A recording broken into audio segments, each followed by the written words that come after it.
Hello everyone, welcome to It's Simplified. This is your host Priya, and today we are going to learn about the Belarus protest.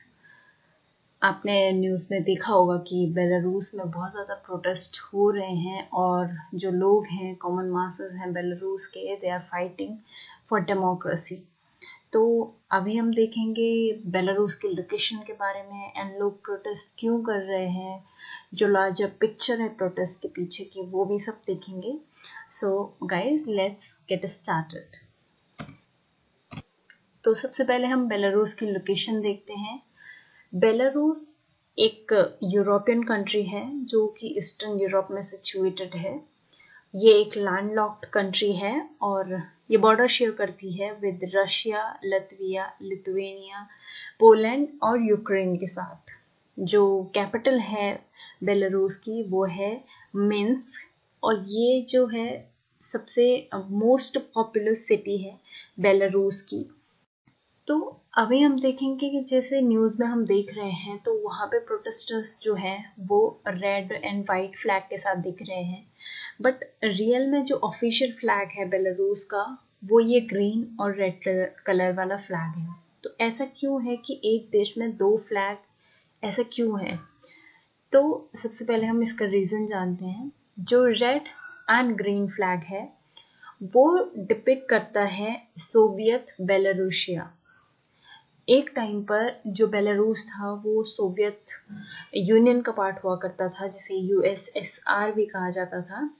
And 1991 में जब disintegration हुआ USSR का तो Belarus एक नया country बना. तो उस चीज को रिडिफाइन करने के लिए कि हम किसी टाइम पे यूएसएसआर का पार्ट थे, उस चीज को रिडिफाइन करने के लिए बेलारूस ने ये वाला जो फ्लैग है ग्रीन और रेड कलर का, ये अडॉप्ट करा as their national flag. But on the other hand white red, रेड और वाइट वाला फ्लैग है ये सबसे पहले देखा गया था ड्यूरिंग 1918 स्ट्रगल, जब बेलारूस की आर्मी ने इस white, red and white flag को एज देयर आइडेंटिटी चूज किया. तो बेलारूस के लोगों को, बहुत सारे लोगों को ऐसा लगता है, अभी भी वो मानते हैं. तो जो अदर साइड जो वाइट, रेड और वाइट कलर का फ्लैग है ये सबसे पहले देखा गया 1918 स्ट्रगल जब हो रहा था उस टाइम पे. For the first time in 1918, the Belarusian army used this white, red and white flag as their identity. तो उस टाइम से लोगों का इस फ्लैग के साथ कनेक्शन हो गया, बेलारूस के लोगों का. एंड टुडे बहुत सारे लोग मानते हैं कि ये फ्लैग है वो टिपिक करता है असली बेलारूस की आइडेंटिटी को. तो 1918 में फर्स्ट टाइम फ्लैग यूज हुआ. एंड अब जो है, जो अपोजिशन पार्टीज हैं, जो अपोजिशन है एक तरफ से, उसका सिंबल बन चुका है ये वाला फ्लैग, ये white, red and white flag. तो जो अभी प्रोटेस्ट चल रहे हैं वो प्रोटेस्टर्स भी इसी फ्लैग को यूज कर रहे हैं, बिकॉज उन्हें लगता है कि क्योंकि हम गवर्नमेंट के खिलाफ प्रोटेस्ट कर रहे हैं इसलिए हम इस फ्लैग को यूज करेंगे. क्योंकि बेलारूस में जो ये फ्लैग यूज करता है उसको माना जाता है कि वो गवर्नमेंट के खिलाफ है, वो एंटी गवर्नमेंट है. तो अभी हम एक तरफ से देखते हैं कि सिस्टम ऑफ गवर्नेंस क्या है बेलारूस में, कैसे बेलारूस में गवर्नमेंट काम करती है. तो बेलारूस एक डिक्टेटरशिप है, बट पहले ये ऐसा नहीं हुआ करता था. After the disintegration of USSR Belarus एक इंडिपेंडेंट कंट्री बना. And for the first time in 1994 the new constitution was formed. 1994 में जैसे ही कॉन्स्टिट्यूशन बना, न्यू इलेक्शंस हुए और ये माना जाता है कि वो last and first fair elections थे in the history of Belarus. उस टाइम जो इलेक्शन हुए उसमें अलेक्जेंडर लुकाशेंको को पावर मिली और वो प्रेसिडेंट के तौर पर बेलारूस में पावर में आ गए. उसके बाद 1996 में रेफरेंडम होता है बहुत सारी चीज़ों को चेंज करने के लिए in the Belarus politics and power sharing. उसमें क्या होता है, रेफरेंडम में जो पावर्स हैं प्रेसिडेंट की उन्हें बहुत ज़्यादा बढ़ा दिया गया. एक तरफ से प्रेसिडेंट को डिक्टेटर के हिसाब की पावर्स दी गई आफ्टर द 1996 रेफरेंडम। रेफरेंडम क्या होता है? तो रेफरेंडम जब पूरे देश के लोग मिलकर वोट करते हैं किसी चीज के लिए तो उसे रेफरेंडम कहा जाता है। जब एक एक इंसान का वोट काउंट होता है तो उसे रेफरेंडम या प्लेबिसाइट कहा जाता है। तो इस रेफरेंडम के बाद जो अलेक्जेंडर लुकाशेंको हैं उनको बहुत ज़्यादा पावर मिली और तब से 1994 से जब वो इलेक्ट हुए थे उसके बाद से 2020 और स्टिल अभी भी वो पावर में है इन बेलारूस। तो कंट्रीज इन यूरोप ये मानती हैं कि ये लास्ट डिक्टेटर हैं यूरोप के, जो अलेक्जेंडर लुकाशेंको है। तो अभी हम देखेंगे कि मेन थिंग जो है अभी वो है प्रोटेस्ट।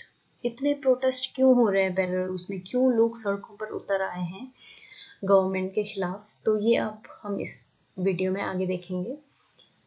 तो अगस्त 9 को प्रेसिडेंशियल इलेक्शन हुए बेलारूस में। इस इलेक्शन से पहले ही जो अपोजिशन पार्टीज थी, जो अपोजिशन के कैंडिडेट्स थे, उनको डिस्क्वालीफाई कर दिया गया बाय द गवर्नमेंट। कुछ भी ऐसी बेसिस देकर उन्हें डिस्क्वालीफाई कर दिया फ्रॉम फाइटिंग द इलेक्शंस। उसके बाद क्या होता है, जो डिस्क्वालीफाइड अपोजिशन लीडर्स थे उनकी जो वाइफ थी वो उन्होंने प्रेसिडेंट के पोस्ट के लिए स्टार्ट करा अपना कैंपेन एंड उनके साथ बहुत ज़्यादा जो बेलारूस के लोग थे वो जुड़ने लगे। तो उनका नाम था स्वितलाना, और आगे मैं इसको प्रोनाउंशिएट नहीं कर सकती हूँ, आई डोंट नो। सो ये जो लेडी हैं उन्होंने स्टार्ट करा अपना campaign for the post of president. उन्होंने लोगों को बिलीव दिलवाया, प्रॉमिस करा लोगों से कि अगर वो पावर में आती हैं तो शी विल मेक श्योर कि बेलारूस में फेयर इलेक्शन हो और democracy in its full sense वापस आए बेलारूस में। तो इस वजह से जो बेलारूस के लोग थे उन्हें लगा कहीं ना कहीं after 26 years of rule of Alexander, something new will happen and something better will happen। तो इसलिए जो लोग थे बेलारूस में उन्होंने चूज करा कि वो स्वेतलाना को सपोर्ट करेंगे। उनकी एक रैली में अराउंड 60 to 70,000 लोग इकट्ठा हुए, जो कि बेलारूस की हिस्ट्री में किसी पॉलिटिकल पार्टी के कैंपेन के लिए जो एक जगह पे नहीं आए थे इतने लोग एक साथ। तो उनको काफ़ी सपोर्ट था कॉमन मासेस का बेलारूस के। बट अगस्त 9 को जैसे इलेक्शंस हो रहे थे, कुछ इलेक्शन कहीं जगह पे हो गए थे एंड कई जगह पे इलेक्शन चल ही रहे थे, कि जो ऑफिशियल्स हैं, इलेक्शन ऑफिशियल्स, उन्होंने रिजल्ट डिक्लेयर कर दिए और कहा कि अलेक्जेंडर लुकाशेंको जो है वो 80% वोट के साथ जीत गए हैं। ये चीज जो है, ये रिजल्ट्स जो आए इलेक्शन के, लोगों ने इनको आउटराइटली मना कर दिया, आउटराइटली डिनाई कर दिया कि ये हो ही नहीं सकता है, because Belarusian people want change in the system of government in Belarus. तो ऐसा हो ही नहीं सकता है कि 80% लोगों ने अलेक्जेंडर को वोट किया हो। तो बेलारूस के जो लोग हैं उन्होंने बता दिया कि इलेक्शंस वेर कम्प्लीटली रिग्ड। जो और वॉच डॉग्स थे, election watch dogs from European union, उन्होंने भी बताया कि इलेक्शन फेयर थे ही नहीं और इलेक्शन के जो रिजल्ट हैं वो भी फेयर नहीं है, ऑब्वियसली बात है। तो जैसे ही इलेक्शन के रिजल्ट अनाउंस हुए वैसे ही लोग सड़कों पर उतर आए और प्रोटेस्ट स्टार्ट होने लगी all across the Belarus. In protest को देखकर अलेक्जेंडर लुकाशेंको ने अपनी सिक्योरिटी फोर्सेस हैं वो सड़कों पर उतार दी एंड सिक्योरिटी फोर्सेस ने वायलेंटली क्रैक डाउन किया ऑन प्रोटेस्टर्स। इसके बाद क्या होता है कि अगस्त 9 में जो भी प्रोटेस्ट हुए और उसके बाद जो वायलेंट क्रैक डाउन हुआ उसकी videos and footage online circulate होने लगी all over the world and all over the Belarus. इसके बाद क्या है कि जो और लोग थे, जो कॉमन मासेस थे, वो इस चीज को देखकर बहुत जो उनमें गुस्सा भरा हुआ था वो बाहर निकल गया एंड और ज्यादा लोग जुड़ने लगे प्रोटेस्ट से। तो अभी सिचुएशन ये है कि एक दिन में around lakhs of people are protesting in Belarus. वहाँ की सिटीज में प्रोटेस्ट हो रहे हैं, हर एक सिटी में प्रोटेस्ट हो रहा है, लोग बाहर निकल रहे हैं, बोल रहे हैं गवर्नमेंट के खिलाफ and they are they are determined कि हमें डेमोक्रेसी चाहिए बेलारूस में, और जो करंट सिस्टम ऑफ गवर्नमेंट जो चल रहा है बेलारूस में, अलेक्जेंडर जिसमें टॉप पे बैठे हुए हैं, उनको कैसे न कैसे करके रिजाइन करना होगा। ये जो प्रोटेस्टर्स हैं उनकी डिमांड्स हैं। तो इसके बाद क्या होता है कि 9 को जैसे ही इलेक्शन हुए उसके 2 दिन बाद ही जो अपोजिशन कैंडिडेट थी स्वितलाना, वो लिथुआनिया भागी, क्योंकि बेलारूस में उनकी जान के लिए खतरा था। उन पर कंटिन्यूअस प्रेशर था लुकाशेंको की गवर्नमेंट से एंड वहाँ की सिक्योरिटी फोर्सेस वगैरह से, तो वो लिथुआनिया चली गई हैं। उसके बाद क्या होता है कि लुकाशेंको ने अपनी सिक्योरिटी फोर्सेस को बोला है कि जितना क्रैकडाउन कर सकते हैं प्रोटेस्टर्स पे उतना क्रैकडाउन करें। एंड इसकी जो फुटेज वगैरह ऑनलाइन वायरल हो रही हैं उनमें दिखाया जा रहा है कि कैसे जो सिक्योरिटी फोर्सेस हैं वो वुमेन पे कैसे वायलेंटली क्रैकडाउन कर रही हैं, एंड बहुत सारे प्रोटेस्टर्स को डिटेन कर लिया गया है, उन्हें टॉर्चर किया जा रहा है, पूछा जा रहा है उनसे। एंड लुकाशेंको समवेयर ये बोल रहे हैं कि जो ये प्रोटेस्ट हैं वो कोई वेस्टर्न पावर्स जो हैं इनके इन्फ्लुएंस में आकर ये कर रहे हैं, बट जबकि ये सच्चाई नहीं है। वहाँ के जो लोग हैं वो गवर्नमेंट के सिस्टम से ही परेशान हो चुके हैं। 26 ईयर्स उन्होंने रूल देख लिया है अलेक्जेंडर का, और कैसे उनका रूल चल रहा था ये भी वो देख चुके हैं। इसलिए at this point of time लोग चाहते हैं कि चेंज हो गवर्नमेंट में, एंड जैसे गवर्नमेंट फंक्शन करती है उस पैटर्न में भी चेंज हो। तो यहाँ पे आप देख सकते हैं कि वर्ल्ड मीडिया कितना कवर कर रहा है पूरे प्रोटेस्ट को। हर किसी की नज़र बनी हुई है कि बेलारूस में क्या होता है, बिकॉज बेलारूस में अगर डेमोक्रेसी आती है, फुली डेमोक्रेसी आती है अगर बेलारूस में, तो ये बेलारूस के लोगों के लिए बहुत बड़ी जीत होगी। सो अब ये देखना बाकी है कि प्रोटेस्टर्स जो हैं वो कहाँ तक फाइट करते हैं against the government and the security forces as well. तो अभी हम देख रहे हैं कि जो रशियन प्रेसिडेंट है व्लादिमीर पुतिन, वो खुलकर सपोर्ट कर रहे हैं लुकाशेंको को और उनकी गवर्नमेंट को। तो ऐसा क्यों है? ऐसा इसलिए है बिकॉज मॉस्को के लिए और रशिया के लिए बेलारूस बहुत इम्पोर्टेंट है strategically. Just because Belarus part नहीं है नॉर्थ अटलांटिक ट्रीटी ऑर्गेनाइजेशन का, तो रशिया बेलारूस को as a buffer state use करता है अगेंस्ट नेटो। उनको पता है कि अगर फ्यूचर में कभी यूरोप के साथ कन्फ्रंटेशन होती है तो Belarus will act as a buffer state. तो अपनी सिक्योरिटी के लिए मॉस्को के लिए बहुत इम्पोर्टेंट है बेलारूस उनके साथ अलाइन रहे, बेलारूस के जो इंटरेस्ट हैं वो उनके साथ अलाइन रहे। तो इसलिए पुतिन जो हैं वो चाहते हैं कि वहाँ पे जो गवर्नमेंट है उसका स्टेटस को चेंज ना हो।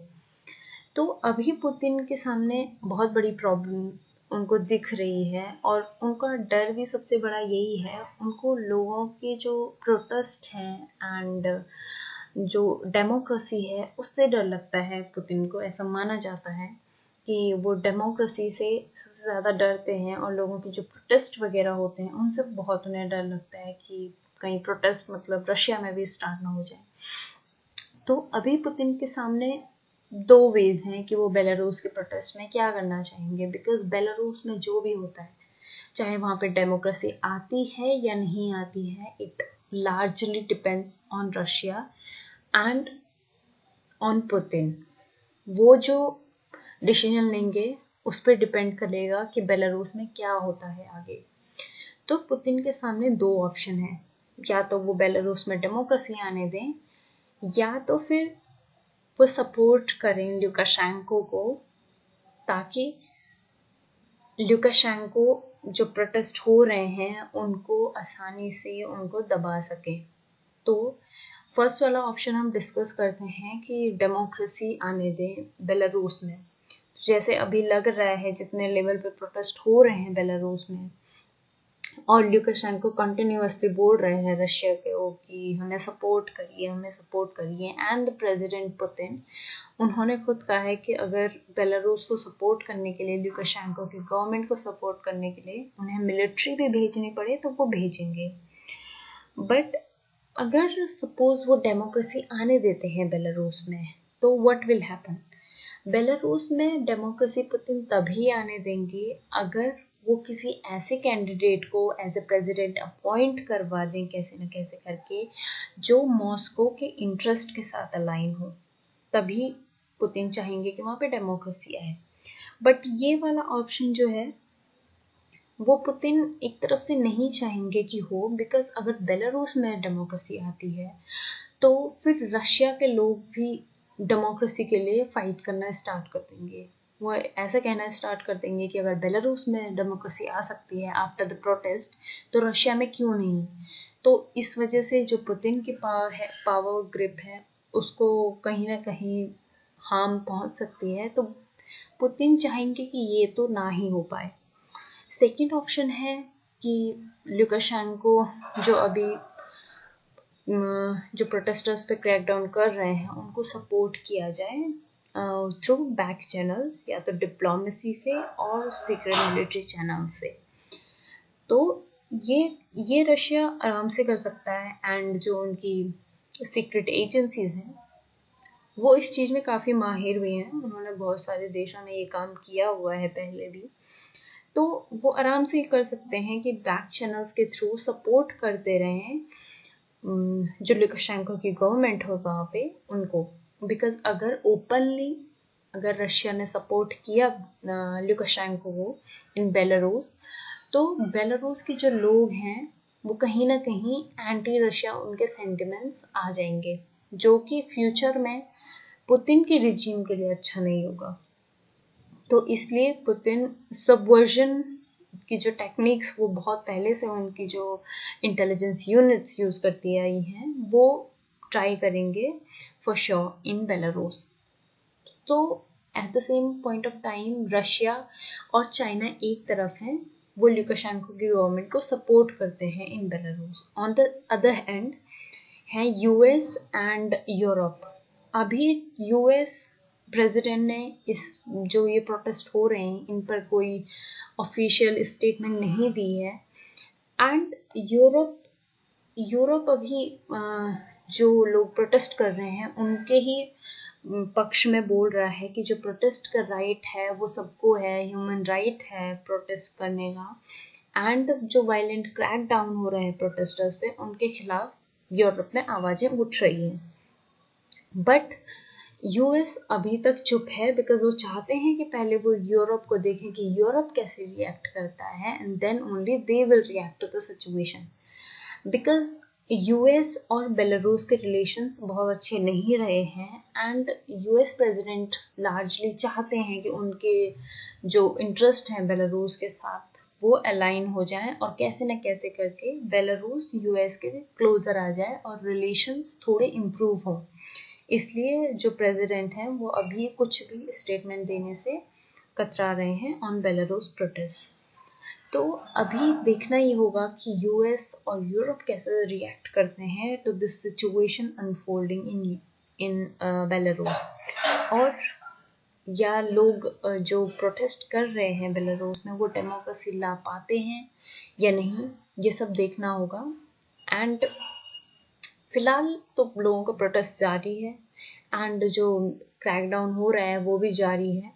सो देखना होगा फ्यूचर में क्या होता है। इस पे जो भी अपडेट आएंगी मैं आप लोगों के लिए अलग वीडियो बनूंगी। Thanks for watching. Please do like, share and subscribe.